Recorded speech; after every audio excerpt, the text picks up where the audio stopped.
Hello everyone, I'm Ramos and today I will be talking about COVID-19 and the health protocols. The virus that causes COVID-19 is mainly transmitted through droplets generated when an infected person coughs, sneezes, or exhales. These droplets are too heavy to hang in the air and quickly to fall on floors or surfaces. We do know there are several everyday precautions that you can take to help avoid infection. Currently, the best thing that you can do is avoid exposure to the virus and other infections. This means staying at home as much as possible, limiting contact with those outside your household, and avoiding non-essential errands, visits, and travels. Know the symptoms. They include fever, coughing, muscle pain, shortness of breath, and loss of taste and smell. What can you do to prevent the spread of COVID-19? Wash your hands frequently with soap and water for 20 seconds or use an alcohol-based hand rub. Avoid touching your eyes, nose, and mouth with dirty hands, especially when in public places. When coughing or sneezing, cover your mouth with a tissue or flexed elbow. Maintain a distance of at least 2 meters between yourself and someone who is ill. Carry a small bottle of hand sanitizer that contains at least 70% of alcohol in your bag and use this until you can properly wash your hands. Do not ignore your own symptoms. Seek medical help if you have symptoms. Wear a mask if you are outside, especially when coughing or sneezing. Make sure it covers both your nose and mouth. Remember, disposable masks should not be reused. Take care of your physical and mental health. Be mindful of your stress level. Exercise, eat a healthy diet, and get plenty of sleep. Always follow the health protocols. Be mindful, be informed, and be disciplined to help stop the spread. Because our current vaccine is self-discipline. Take care and stay safe.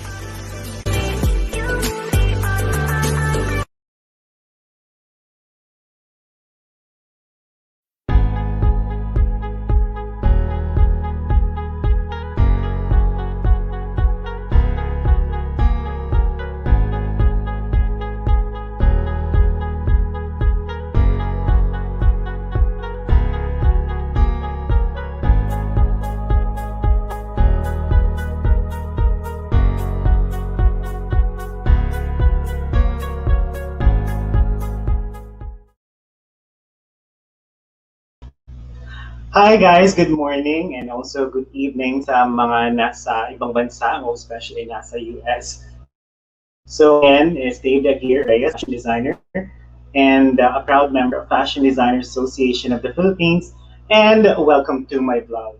So yesterday, Sunday, nagkaroon kami, I had parang photo shoot with actually one of the clients that I have now. Now that we're still under this COVID-19 situation, nakakatuwa pa rin na parang even if we're still in this kind of situation, meron pa rin, in a way, meron pa rin business when it comes to fashion design. So hindi talaga siya compared to what it was previous months ago or a year back or maybe more than a year back. So yesterday I was able to have this photo shoot with Carmela. Carmela is actually going to have her full,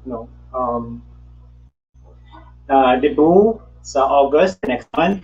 So parang preparation lang ginagawa namin, parang photo shoot, video shoot, and then eventually it will be posted on my YouTube channel, which is What's with DAVE. So kaya ako nakilala, just a bit of information, kaya ako nakilala si Carmela is because yung mama niya, si Ma'am Daisy, kanila is actually teacher ko when I was in high school. So way back, ilan taon na ba ako ngayon? I'm already in my 40s. So like more than 2 decades ago, kumbaga siya isa sa mga nag-mold sa akin as what I am now. So when she actually messaged me saying if I can do a dress for her or a gown for her daughter, of course, sabi ko, of course, ma'am, I will do that for you. So, for this alone naman, for this kind of content, naisip ko, since I'm doing that na, kumbaga parang since I am doing that kind of, content on the previous contents that I've had for my YouTube channel, yung parang clients, previous clients, parang doing a Photoshop with them, and also eventually post on my YouTube channel. Sabi ko, might as well ask, parang do another content, kumbaga, parang feedback for those who have had the chance to do a dress for them. So for this alone naman, I invited two of the who had solo, parang 2014, if I'm not mistaken, 2014 or 2016. First, yung friend ko since 2004, when I was still working as a customer service agent under Amberkey Solutions na ngayon ay Telus.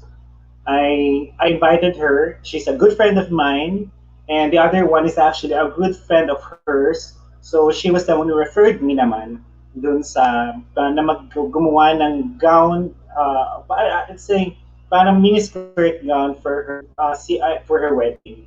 So that dress alone naman ay ginamit niya for sa US. So kumbaga parang before sila pumunta sa US, pinagawa niya yun, and then eventually, if I'm not mistaken, dinala niya nila yun sa US. So, nakakita ko na meron mga photos na parang nasa snow sila. Tapos, natutuwa lang ako na yung parang even if it's like only parang for some parang wala naman yun, pero per me milestone kasi syempre it's my business, and I actually parang the fact that he actually don't know the person, but then he tried me to do her very important dress para sa kanya wedding. So with that being said, I would like to, I am going to put them on live now. So first of all, she's Sarah, yung aking friend, best friend.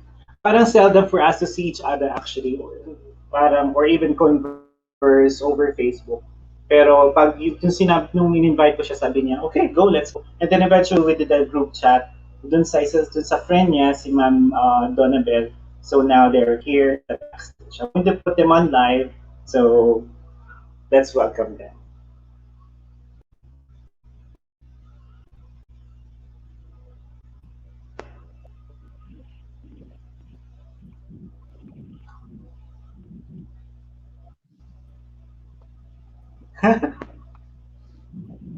Hello Hello. po. Hello, Ms. Donabel. Ay, wait natin si Sarah, parang ano pa siya. Baka tulog pa si Sarah, Wait parang lang. galing sa ano. Go lang, go lang. Galing pa yata yan sa ano, sa shift. Kung papakabog pa ang mo, siyempre hindi. Ayun po. On the middle. Taray, nag-makeup talaga na. May pang-makeup si award. Kumari. Siyempre. Mga beauty queen mo. Anyways, sa Sabi middle, nga, kasama ko tayo. wala, may interview ko eh. Ay, ganun. Kailangan na nakabongga. Ayun, so anyway, at the middle, at our middle screen, siya si Sarah. She's actually a good friend of mine way back 2004. Alam mo, the other side is si Miss Donabel, na friend ni Sarah who became my client because of Sarah. So, just a trivia, si Sarah kasi nung nag-work kami sa customer service sa Ambergris, natutuwa ako sa kanya kasi nung parang bago pa lang ako, kasi nauna siya sa akin for ilang team. Nakita ko siya from afar, parang tulog na siya, parang nagsasalita pa siya. So parang may nakabing skill, parang mahabang skill yun, na nakita ko siya, tulog na talaga siya. Tapos memorize niya na talaga yun. Sabi ko, paano ko kaya may memorize yun yung haba-haba? Ano siya si Sarah. Siya yun. Kumbaga, 2000 what yun? Sarah, 2004, 2005. Mga 2004 ata. Ata 2005. Mabagal yata ang net ko. Ako ba mabagal ako? So anyway, si Sarah ay nasa middle at saka si Ma'am Donna who is actually now in US. Hello, Miss Donabel. Hello. Good morning, Jan. Okay. So, bago tayo mapunta dun sa Kahit main, evening sa'yo. bago tayo mapunta, good evening naman sa'yo dyan, Miss Donabel. So, bago tayo mapunta dun sa main, kumbaga, reason why we're doing this live, is siguro punta muna tayo dun sa mga previous natin. I know, Miss Donabel, that you became a customer service agent then back when you were still in the Philippines. Tama ba? Yes. Sarah and I were together in Bank of America sa Taguig, sa BGC. So, yun. Doon kami nagkakilala and yun yung nag-start yung friendship namin. Okay. So for how long you were, parang you were there in that company? With not with Sarah yet. Kumbaga, for how long you were working there as you, not with Sarah as your friend? Sa Bank of America, we started together training eh. So, since then, it's a year. So 1 year lang kayo doon nagstay. Pero Yes. before that, were you part of a certain company doing BPO also? Parang before Bank of Yes. America, you did after that. So, okay. So for a year, you yeah. were friends with. Yes. Go ahead po. Yes, I've been working for BPO industry for like 7 years. Like 7 years including Bank of America. So, yun. First time kong lumayo from all the way, usually Alabang. I'm just in Alabang. Tapos nag-BGC ako, nagtagig ako. Oo, okay. So, punta na naman natin si Sarah na nagkakaroon yata ng problema sa kanyang internet connection na parang usual naman dito sa ating Pilipinas. Ikaw naman, Sarah! Kumusta ka naman, girl? Kumusta naman yung ano mo, yung Hello. book Alam mo, mong... mga gig ko. Ay, yung mga gig mo. Uy, Sarah, magano ka? Di ba sabi ko sa kanya? Medyo may delay yung, ewan ko baka yung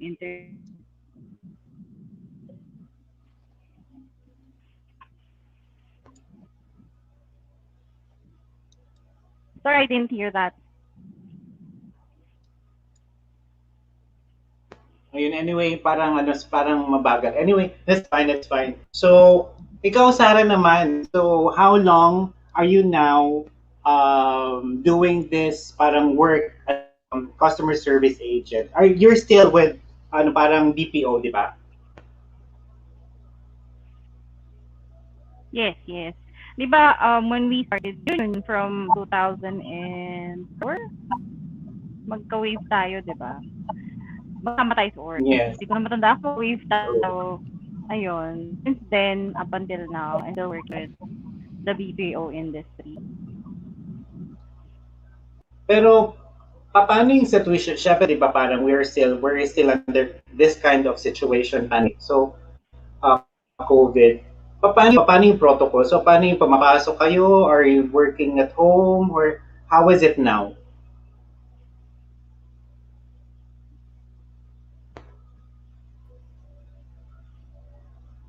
Nung una, we were asked to work in office. Pero, since it's really difficult to commute, what they did, parang they just asked us to go on or working from home na lang. Kasi nga, it's really hard to commute from work. And sobrang hirap kasi almost lahat ng business natin sa Philippines eh. Like, maraming kinlos na pinagbawalang mag-open. The BPO, although we were not affected, we were parang having a difficulty doing it or going to work kasi nga walang transportation, walang anything. So, ang ng company did from home lang one. Although there was a time last year, pinapag-work nila sa office once a week. Pero this time around, we're working from home. ngayon pa lang. I don't know how long, pero hopefully, wag muna. Mga next year na. Kasi hirap ang hirap. Kung hindi nila ibabalik yung mga regular commute, it's difficult kasi unlike in the US or in other countries, may sarili kang car. Dito naman, not everyone has that privilege. So, kailangan talaga may means of transportation. Otherwise, mahihirapan ka mag-commute. Like, commute mo lang from, let's say, 4 kilometers, sobrang tagal na. So, ang hirap talaga. They have, ngayon, working from home. So, yun. Ayun, no? Ang hirap talaga ng sitwasyon ngayon, no? Ako kasi, actually ako, personally, hindi pa ako nakakapunta ng Maynila for almost 2 years. Kumbaga, pinakamalayo ko napuntahan, Cavite. So, ako din, nakakatakot eh. Diba? Saan ka ngayon? Saan ka ngayon?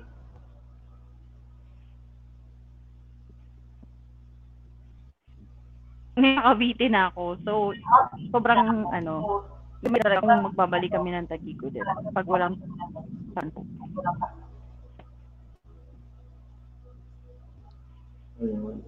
Okay, so let's go naman to Miss Donabel. First of all, I would like to say thank you, Miss Donabel. I know it's oras na rin naman dyan, parang it's almost midnight. So, ayun, parang when I asked Sarah kung okay lang tayo magkaroon ng this kind of conversation, and then you eventually said yes, talagang given this situation, magkaroon time, natin yung time frame. Parang matawag dun, parang shopping oras, di ba? For us, gabi. Pero, kailan ka nag-start pumunta ng US? And, di ba sabi ko nga kanina yung gown, di ba parang you were to do a gown for you for your wedding, and then eventually you brought it there to sa US. So, first of all, siguro let's just go muna, paano yung transition of you being someone living for the longest time in the Philippines and now living in US? Siguro let's start there. First time to see snow, syempre. Nandito ako nakatira sa Chicago, so talagang it's a cold place. We're really experiencing snow dito. So, I got here December 2015, end of December 2015. So it's really like winter time. So ang entrance ko is California, and then I just stayed like 2 days sa California. It was just cold, but wala silang snow. Pagdating ko ng Chicago, dito ako nag-New Year.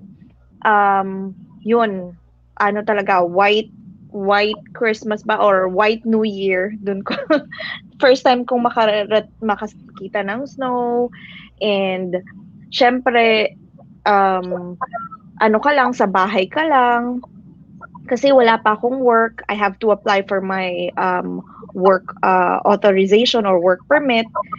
Tapos ayun, bahay ka lang, hindi parehas sa atin na yung pwede kang tumambay sa labas, marami kang makakakwentuhan. Dito wala, sa bahay ka lang. Kasama ko lang yung 2 years old ko dito sa bahay. Tapos I don't know how to drive yet kasi I'm used to public transportation sa Philippines. Up to now, I'm still learning. Sobrang late na, pero I'm learning how to drive. So, ayun lang. Parang may freedom ka dito. You can just go anywhere you want to go as long as you know how to drive. So, yun. Pero was it hard? Parang after that kind of, parang was it hard for you or okay lang? Pero knowing that bata ka pa naman, pero was it hard for you or parang okay lang, ganun lang? Yes, it was hard kasi parang nakaka-homesick kasi totally different environment. Tapos pagka kunwari na gusto mong dyan, kung gusto mong pumunta sa mall, sige, go, ka lang. Pambilis lang ng transportation. Dito, kung hindi ka marunong mag-drive, ang layo ng ita-travel mo to get to a mall or to do grocery shopping. I have to wait for my husband to drop me off or pick me up somewhere. Kaya, ayun, medyo mahirap pero sandali lang naman nakapag-adjust. So, about yung situation na meron tayo ngayon, yung pandemic, parang okay lang ba lumabas? Parang, I don't know, correct me if I'm wrong, parang some of the states of US pwede nang lumabas. And from where you're at now, pwede na ba kayong lumabas without mask? Or do you still have to wear mask? So, how's the situation? Yeah, I mean, nag-work ako ngayon sa as a demo lead sa supermarket, sa grocery store. And hindi na, most of the people are not wearing mask. Yung iba, nag-wear pa din sila ng mask, pero it's by choice. So, pero lahat, Mhm. I mean, everywhere you go, wala na talagang mask. And then, open na lahat. Parang normal na. The only thing na hindi normal is yung iba, may makikita ka lang naka-mask, ganyan. Pero everything is normal. Ano nga nag-travel, kasi summer ngayon So, dito. So, nag-vacation kami. Pumunta kaming Tennessee and then pumunta kami ng tawag nito Myrtle Beach. Wala nang mask. mhm. That is good, no? Ang galing lang talaga. Parang ang bilis lang talaga ng sitwasyon. So, parang yung kind of living that you have now is very much different to how it is now in the Philippines. So, you having that kind of experiences, how is it, ano naman, for Sarah, how is it, kasi syempre sabi ko nga naman, kumbaga, siya na meron dito sa Quezon Province is almost same as normal. Though ngayon, kailangan nga lang talaga kami mag-mask. But then, the situation meron sa Metro Manila is very different. So, how is it now sa inyo, Sarah? Like, of course, you still have to wear mask, diba? I don't know, do we still, or do you have to still wear shield or just the mask?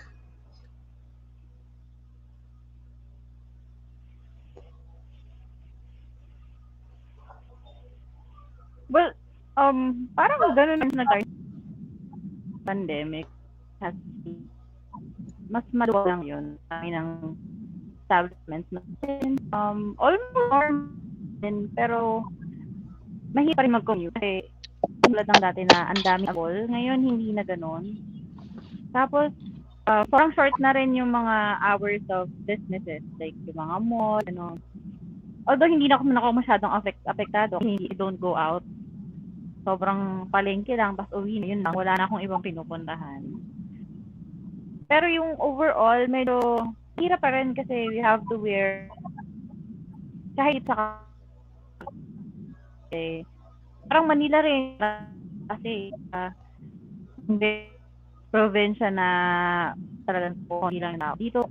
Parang Manila pa rin pati malls, yung usual stuff nila. Yun nga lang, travel-wise, medyo mahigpit pa rin kasi may mga certain locations na may naghihingi pa ng travel pass. Tapos meron ding mga checkpoint. So hindi ka basta-basta makakapunta sa iba-ibang lugar. Nang ganun-ganun. Pero hindi naman na ganun ka-strict. Depende sa lugar Saka may mga checkpoint na maluwag lang sila. Yung tatanungin lang, where are you going? Pag sinabi mo, oh okay, alis ka na. Ganun lang. Pero overall, almost normal except kailangan mo pag-shield, mask, along establishment, malls or grocery stores, kailangan nila yun.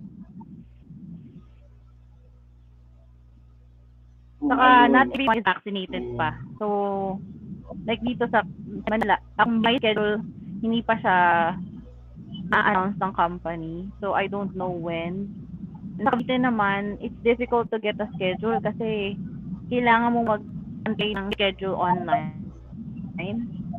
Kailangan mo siyang i-schedule pa online. Really hard to get schedule kasi sometimes naglalag yung online. Alam mo naman, na Pilipinas, medyo mahirap talaga tayong mag-register sa mga ganyan. Pero when there are certain establishments na nag-a-allow sila na walk-in lang yung vaccination. Pero I think they stopped it kasi nga masyadong dumadami yung tao.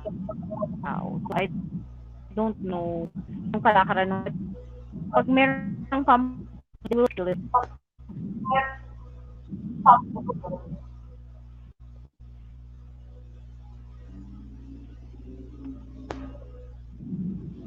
Ayun. So anyway, there's regarding dun naman dun sa vaccination. For you guys, Miss Donabel, have you had this vaccine or is it required whenever you're going out na kailangan i-show mo na meron kang kumbaga proof that you already are parang vaccinated or hindi naman? Hindi naman siya required.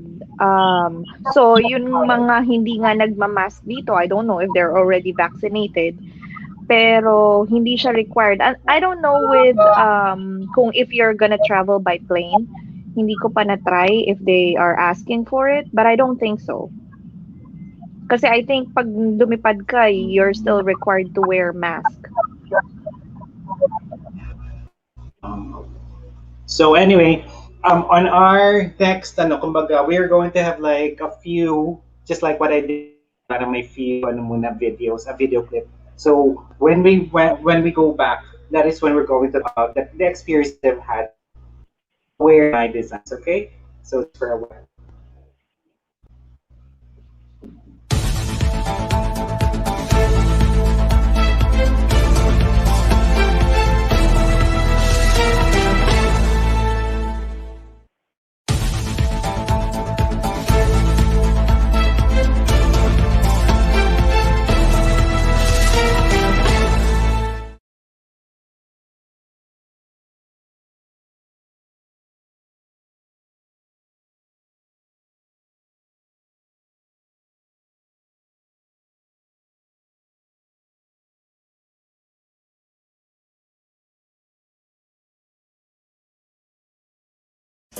Hello everyone, I'm Lee, and today I will be talking about COVID-19 and the health protocols. The virus that causes COVID-19 is mainly transmitted through droplets generated when an infected person coughs, sneezes, or exhales. These droplets are too heavy to hang in the air and quickly to fall on floors or surfaces. We do know there are several everyday precautions that you can take to help avoid infection. Currently, the best thing that you can do is avoid exposure to the virus and other infections. This means staying at home as much as possible, limiting contact with those outside your household, and avoiding non-essential errands, visits, and travels. Know the symptoms. They include fever, coughing, muscle pain, shortness of breath, and loss of taste and smell. What can you do to prevent the spread of COVID-19? Wash your hands frequently with soap and water for 20 seconds or use an alcohol-based hand rub. Avoid touching your eyes, nose, and mouth with dirty hands, especially when in public place. When coughing or sneezing, cover your mouth with a tissue or flexed elbow.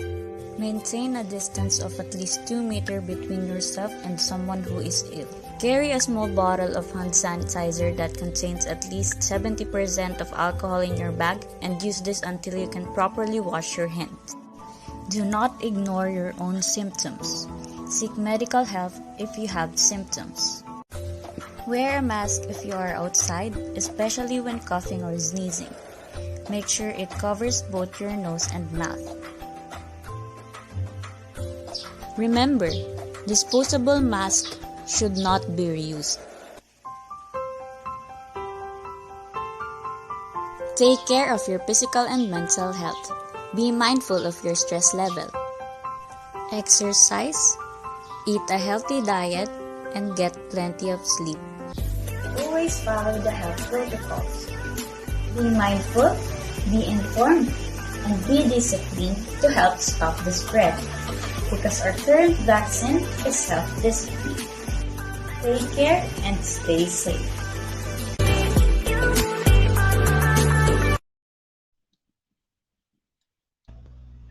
And we are back. So again, thank you. Thank you. Ewan ko nakapagpasalamat na ako dun sa ginawa naming photoshoot, dun sa mga taong nakasama namin while we're doing the shoot, yung makeup artist, yung also yung mga nag-assist dun sa mismong model namin na debutant for August.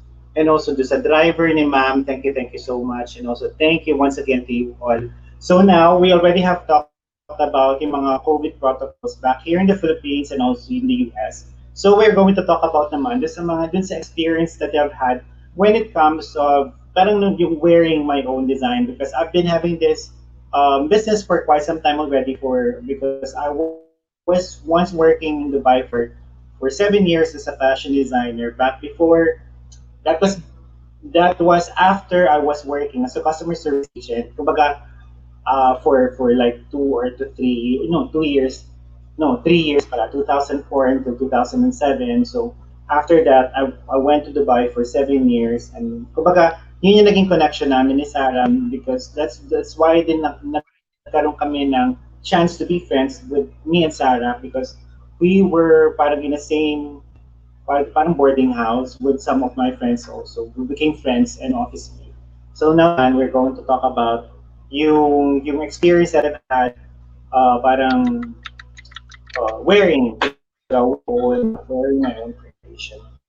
Anyway, so maybe Sarah actually went out. Maybe of course she's going to come back, Miss Donna. So for you, Miss Donna, I was actually wanting to ask first Sarah, kaso syempre wala siya. But then, how was it? Parang how were you? How was I referred to you po? For how was it? Parang have you seen something muna? Have you gotten to see it from Instagram, or parang word of mouth coming from Sarah? How was it?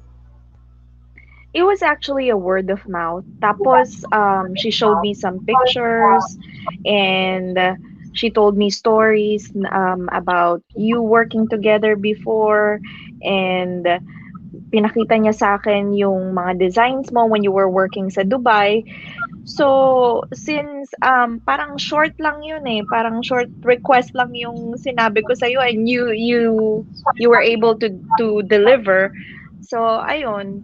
And it was so pretty. I saw your page and I think it's Instagram. I'm not sure. Yung pinakita niya sa akin yung mga pictures.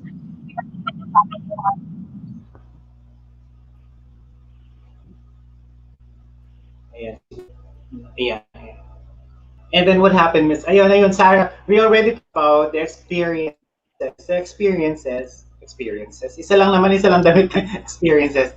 Kumbaga sa na-experience ni Miss Donna wearing my design. So, yun nga, Sarah, paano yung parang sabi niya, word of mouth, parang sinabi mo lang sa kanya that you have a friend of mine, a friend of yours, and then eventually, sabi mo sa kanya. Maybe that time because she was looking for someone who's going to a Mm-hmm. gown or a dress for her wedding. So, how was it? Parang, how was the conversation be like, Sarah?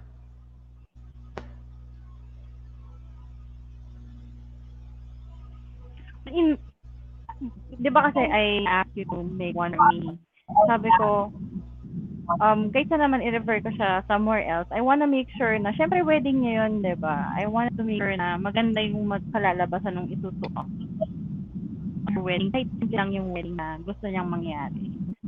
So, ikaw ulit yung naisip ko. Dahil nga, I know naman na marami ka nang nagawa and most of your clients are international clients pa. So, sabi ko sa kanya, oh, you contact my friends. Sabi ko, kayo na lang mag-usap kasi sure ako and I'm guaranteed na maganda yung kalalabasan ng gown mo. And at the same time, hindi ka ganun kamahal. So, yun. That's why I recommended you. Pero Miss, thank you so much, of course, Sarah. Pero was there any parang nung dinala mo siya sa US? Ako naman nakaka-experience kasi ako nung pumunta ako ng pa nag-send over ako ng damit, parang bawal yung mga crystal sa damit, parang it has to be like for example sa London bawal yung mga sa bagay parang burda yung ginawa natin, di ba? Parang there was no crystal something dun sa damit. Pero so kumbaga wala naman naging issue when you bring it to US. Wala naman sa tingin ko. No, wala namang issue nung dinala ko yung damit. Wala naman sila. I mean, it was a smooth process kasi siguro kasama ko din yung 1-year-old ko sa flight. So, Ay, it oo. was just smooth. Oo. Oo, kumbaga siguro napunta yung attention dun sa ano, tsaka siya may kasama pang bata. Pag Oo, parang nagkakaroon ng wala nang masyadong arte. problema. True, tama. So, ayun, gusto muna pumunta doon kay Sarah. Sarah, saan mo ginamit? Alala ko black yun eh, di ba yung ginawa natin damit for you? And when was that? Anong year yun?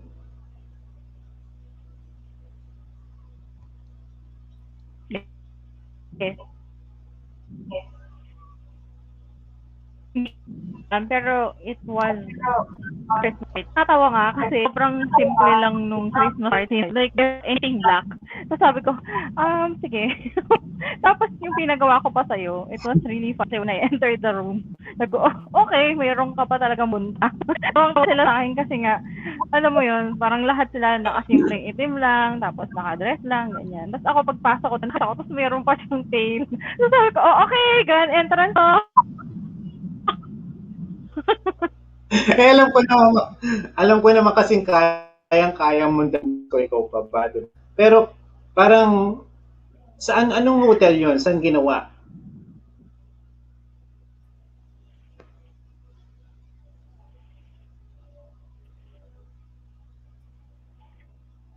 Hindi siya hotel eh. It was just parang a simple ballroom na ni-rent ng company for the Christmas party. Kasi every year we have Christmas party dun sa previous work ko. Where, for the sobrang bongga nung occasion na yon dahil pinaghahandaan talaga yun. As in, pinaghahandaan ng mga tao. Like, makeup ka, naka all that. Sabi ko, sige, first time ko naman na and sabi ko, why not try something, grand. Grand talaga. Kaya pag bakla na talaga very hard. Alam mo, little katulad ditong interview na to.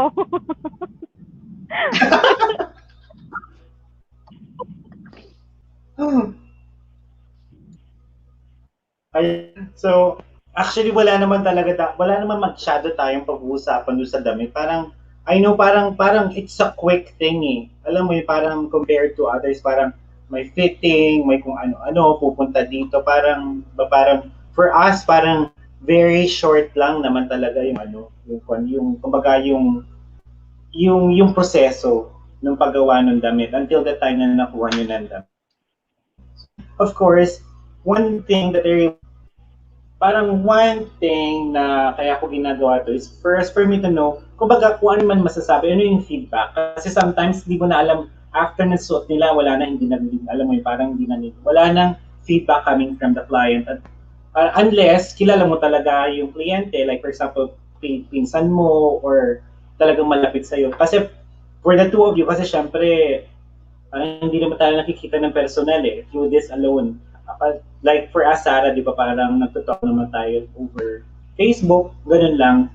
So, ayun. So, kumbaga, before we can go ahead and end this conversation, what is it, parang for you guys, for Miss Donna, for example, is it the same with the situation or in anything, like the situation that we're in now, parang, what is it that you would like to say to anything, like to the situation now that we're still under this kind of situation? Para sa akin, sana bumalik na sa normal. Pero nakakalungkot lang kasi because my mom is still there. At saka yung mga kapatid ko. All I can do is mag-send lang ng balikbayan box. Alam mo yun, yung mga kailangan, mga usual canned goods, tapos yung mga medicine, na simple things na natutuwa din naman sila. Pangtawid, kasi lalo na yung mom ko, nung parang nag-shutdown na parang hindi bawal lumabas. Ang hirap, especially hindi naman malaki yung bahay namin sa Philippines. So parang ang hirap magstay sa loob ng bahay na maliit tapos para kang mababaliw. Kaya ayun, I try to call and check on them. So, ayun, mahirap talaga. Ako gusto ko mag-travel. I think it's 10 days quarantine pa rin pag nag-travel from US kasi yung friend ko traveling here from the US first week of July, nasa 10-day quarantine pa rin siya. Mm. Pero Miss Donabel, without mentioning names, is there any like a friend or even a relative who had experienced COVID-19? Like, is there any? And you know, kasi ako personally, I had my relative who experienced that. I actually have a friend of mine who passed away because of COVID-19. So parang ang hirap ng sitwasyon. For example, dun sa relative ko, parang bawal, ano ba to? Kumbaga bawal silang bisitahin kasi syempre medyo baka maapektuhan ka rin or makit ka rin. So, is there anyone from the True. family or from your friends who had this kind of parang illness, COVID-19? Sa awa ng Diyos, wala naman. So, wala sa family. Ay, Yung friends, wala akong alam. Pero dito, yung may coworker ako na nagka-COVID, na alam mo yung makikita mo talaga yung struggle. Kasi especially dito, yung iba, just living alone. Ang ano nga dito, yung parang kaibigan ko, she's American. She's binisita ko siya, tapos she looks really different. Parang alam mo yung nag-dry yung itsura mo, na parang tumanda ka dahil may sakit ka. Dinalhan ko siya ng soup dahil nalaman ko na kapitbahay ko pala. So, dinalhan ko siya ng soup sa apartment niya. Masaya naman siya. Ayun lang. Pero sa family, thank God naman wala. Pero I always check on them. Sana magkaroon na yung lahat, ma-vaccine na lahat. Yun lang. Mm-mm. got vaccinated already or ilang taon nang mom mo? Like, almost senior Ah, or hindi pa naman? hindi pa naman. Nasa 50s. 50 si mama. Ano naman siya, para siyang presidente ng, yung parang kababaihan, yung parang sa mga barangay, yung mga ganun. Ah, So, hopefully, Mm-mm.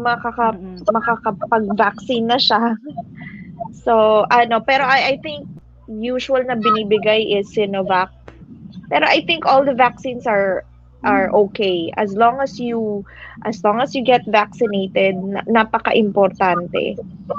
Ako, I got Pfizer, but kahit anong vaccine, parang kunin mo na kasi vaccine yan eh. Alam mo yun? Hindi man siya gamot, at least Baka, yung hindi pag nagkaroon ka, hindi yung critical. totoo. Tsaka hindi parang hindi ka kakaba-kaba pag lumabas ka. Kasi kapag once na vaccinated ka, at least parang alam mo sa sarili mo, ano ka, kumbaga, in a way, shield ka. Diba, daw may Mm. masasabi na hindi ka magkakasakit. Kumbaga, hindi ka lang magkakaroon yung parang acute or your severe, pero walang, ganun lang. So, kasi minsan, akala ng tao na pag na-vaccinate ka, parang feeling ng tao, hindi ka na magkakaroon. Kasi marami din nagkaroon yan dito na parang they got vaccinated and then eventually sila.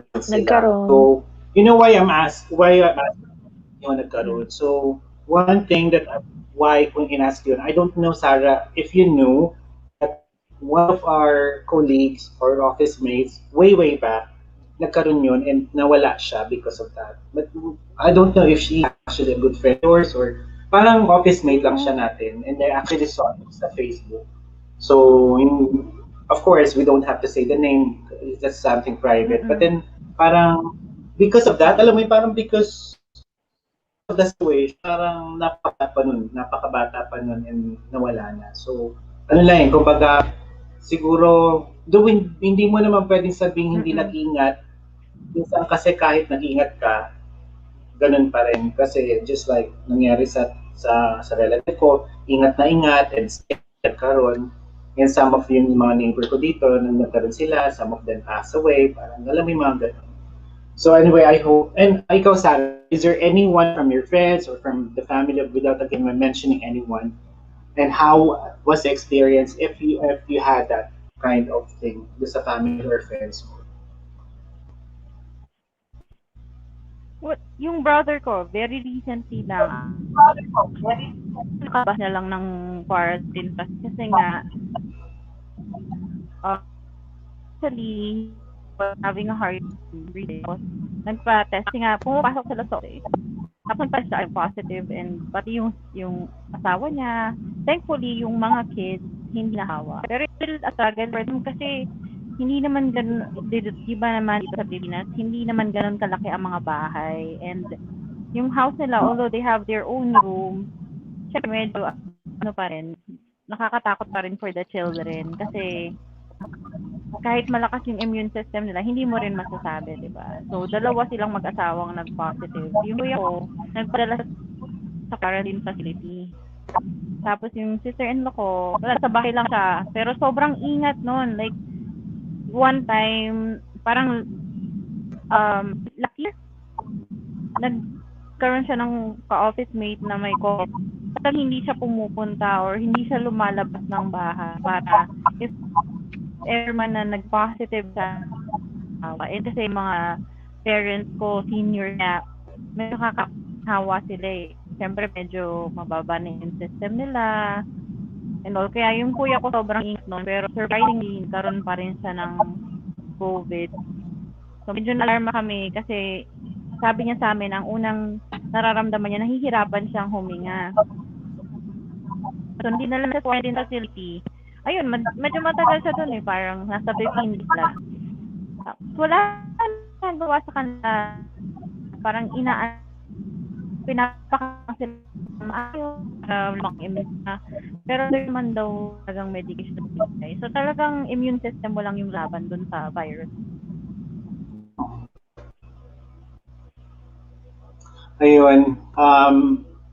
We're almost done with our conversation. First, again, I would like to say thank you sa inyo for, for giving those tips of, the experience and yung kind of situation that we have now. Parang, it's hard. Parang, one thing, kasi syempre, this will be recorded on YouTube and then eventually, kumbaga hindi man manood ngayon, but then eventually, we can even see this after. Parang at least kahit a little bit of conversation, nakakaroon tayo ng parang awareness, parang, di ba, parang ganun, parang for our families, for example, maybe Sarah's family would try to watch this kind of conversation that we had, kumbaga some learnings about this situation. Kumbaga, wala eh, kumbaga, nandito lang naman lahat tayo, hindi naman tayo makalabas gaano, at saka, lahat tayo vulnerable for the possibilities na magkaroon tayo ng, I hope, of course, ayoko rin naman magkaroon ng, syempre, unang-una, pag pinasok ko sa ospital, laki-laki ng gagastusin. Alam mo yun, so gastos pa lang na, and then sa mga gamot. I really hope na hindi natin na-experience yun. At saka sana talaga matapos na siya. So anyway, thank you guys. I know Miss Donna, I know I almost parang midnight na dyan. I think it's midnight already, 12:50, almost 1 in the morning. Ano pa naman, 10:50. Parang feeling ko. And you're 10:50 pa naman ng gabi. Ay, usual naman ako na natutulog mga 2 a.m., 3 a.m. Pero thank you so much. Thank you so much. Thank you so much for experiencing, wearing my creation. And I really do appreciate that. It's something parang kasi it's something for me. Parang though yung trust, alam mo yun, parang hindi naman tayo magkakilala at all, but then you have given the trust to me para to do that. And also, of course, to Sarah, kasi Sarah, parang napaka-less ng time. Alam mo, so kami niya, hi, nakilala niyo yung jowa ko, nakilala ko yung jowa niya, yung mga ganun, yung sobrang dami yung experience namin noon. So, sa dami naman naging kaibigan ko na sa Amber, Green, na ngayon, Telus na, parang siya lang yung karoon ng parang constant communication. Yung parang walang years na nangyaring dumaan because of that. So, thank you so much between the two of you.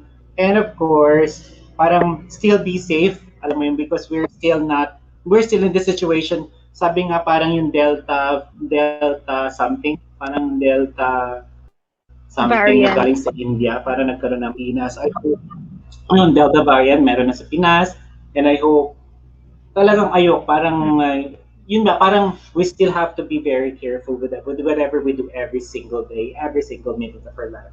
So thank you so much again, and keep safe, guys. Thank you.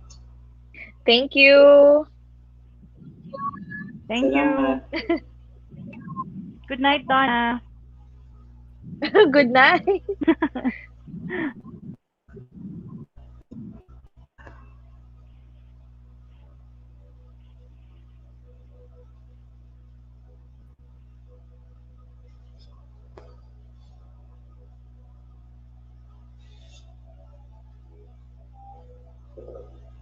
Ayun, so parang ano ba? Parang ang takeaway mo na lang dun still, parang, I know the conversation became more of like the COVID situation. Kasi siya yung importante compared to experiences that I've had when it comes to wearing my creation. Kumbaga, I would rather talk about what's the situation now, not talking about the dress that I made for them. Not because it's not that important, but then still, but parang mas more importante na pagtuunan yung yung kwento regarding dun sa pandemic na na-experiences natin. So again, the only thing that we have to do now is for us to be careful, and we have to be lenient, we have to be extra more careful and be knowledgeable when it comes to the situation. I understand na alam naman na natin lahat ng yung nangyayari sa atin sa bansa natin, not just sa bansa. Of course, iba yung nagkaroon yun sa US, still yung sa isa sa mga naging guest natin si Ms. Donabel. Parang I hope it will happen on the same time na maging parang almost normal na rin dito sa Pilipinas. And the only thing that we have to do now is to be more parang obey the rules that we have as a Filipino citizen of this country. Kasi pero di ba, more reklamo tayo, but then still we're committing mistakes. Yung parang not wearing mask whenever go out. I personally, nalilimutan ko siya, but then once na parang naalala ko na I have to wear mask, kumuha ako ng mask. For example, if I'm going to the bank, I have to wear shield, I have to wear mask, alam mo, all the necessary protocols ay dapat natin gawin. So again, thank you guys for, thank you to the, thank you to the guests that we had, Sarah and also Ms. Donabel. Thank you all for watching, and I hope that we are still safe until today and until forever. Okay, goodbye.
Good day, everyone. I am Idol Lawrence Sausa, your host for today.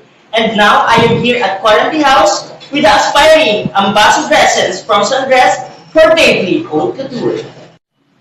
Please welcome the aspiring ambassadresses from Sundress, Miss Lea Del Tejada, Miss Yasaway Impressive, and Miss Apple Rubel.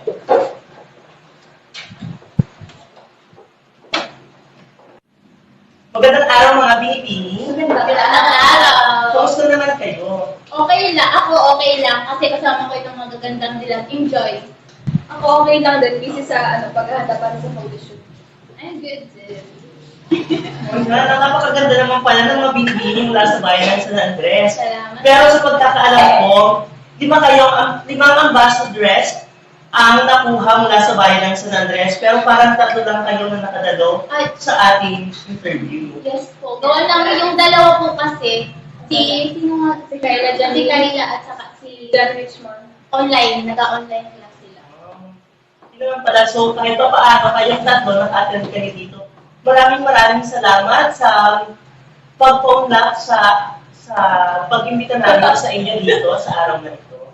At ngayon, magkakaroon tayo ng isang hindi naman ganun kahabang chikahan at kahit pa paano mga konting chika-chika lang about sa inyong mga paghahanda at mga naging daan para sa ninais ninyo sa pagpunta or sa ninais ninyong pangarapin ang maging bahagi ng DAVE LEE Haute Couture.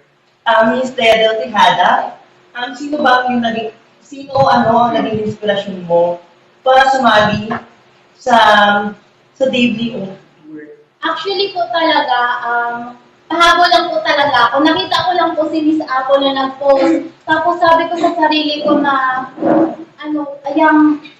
pwede pa kayang humabol, pwede pa kayang magsabi. Kasi nahihiya po talaga ako kay Miss Dave na magtanong, edi inas ko po si Apple. Tapos, ang sabi ko kay Apple na kung pwede nga. Tapos, ang sabi niya ay, tatanungin, di ba? Yes. Tapos, message ko po si Miss Dave. Tapos, sobrang nagiging, naman po ako, gawa ng, biglang message din naman agad niya ako. Kasi pangarap ko po talaga na maging model po talaga, maging ambassador ni Miss Dave. Ikaw naman, Jessa. Sino o ano ba ang naging inspirasyon mo para sumali? Parang naging inspirasyon ko. Kasi sa panahon ngayon, mga kaedadan ko, parang more of, most of them are into fashion. Example na lang ay si Andrea Brillantes. Di ba kalalabas lang nung Yes naman, at si Andrea Brillantes ay parang medyo kahawig mo sa Andrea. Parang na-inspire ako din sa kanya na kalalabas lang nung debut photoshoot niya nung nakaraan kasi nag-presentation nung nakaraan. Kahit napakabata niya pa napaka-successful niya na tapos isa siyang magandang halimbawa sa mga katulad ko. Ayan, good luck sa magiging journey mo dito sa iyo. Ikaw naman, Miss Apple Ben, sino ba o ano ang naging inspirasyon mo para sumali? So, ganito po kasi ang scenario. So, una po nag-chat sa akin si Miss Dave. So, in-offer niya po sa akin, ito nga po yung DAVE LEE Haute Couture po na hashtag rebirth. So, chinat niya po ako. After nun, ang pag-chat niya po sa akin is, kung pwede nga daw ako. Kasi nga may experience na po ako because of the leadership and the seniors ball. Okay, so, I got the opportunity. So, sabi ko, gusto ko i-try kasi sayang naman. So, yun, doon nag-start. Then, Yan, bongga naman talaga, Miss Apple Ben. Kasi napapansin ko sa mga pinost before ni Miss Dave Lee, parang naging model ka na niya sa kanyang mga clothing. Kaya napakabongga mo. Saka, parang nakita kita sa isang picture na parang nagkaroon ka na rin ng isang beses na photoshoot sa kanya, sa under ng kanyang, daily outfit. Ito naman, kasi kadalasan sa mga sumasali ng mga fashion show, ng mga modeling, at saka ng mga photoshoot, is talagang may karanasan sa ganitong bagay. Kayo ba, meron ba kayo dito mga naging karanasan para mag-joke sa inyo para sumali dito? Ikaw, Miss Leia Del, may karanasan ka ba? yes, meron, since siguro when I was grade 8 start, grade 8 ako nag-start ng modeling. So, pageant sa school, nahasa. Pero, nandun yung, hindi maiwasan yung down, patalo. Pero, naging inspirasyon ko yung talo na yun para i-push. At naging inspirasyon ko yun para magkaroon ng opportunity pa upang makuha ko yung mga bawat lakas ng loob ko. Yun. Inspiration ko si The Circle. Yung doon lang sabi ni Circle sa akin na, once na natalo ka, i-drop mo yun na man madaw, kahit anong isipin nila or kahit anong sabihin nila. At least ginawa mo yung best mo. At pagdating ng araw, maiisip mo na, ginawa ko yung best ko, hindi ko yung pinagsisisihan. Yun. Yan naman talaga. Kasi kadalasan, yung mga ganyang fashion show, mga modeling, nagsisimula talaga sa mga school, yung mga mini pageant, mga gano'n. Maiiyak ka pa din talaga. Oo, yung mga gano'ng karanasan, kasi mga bata pa yung natutuwa ka na mag-join sa mga gano'ng pageant. Ikaw, Miss Yesa, nag-join ka na ba ng mga pageant, ng mga katulad ng sa mga school gano'n? Nag-start ako nung elementary grade 6.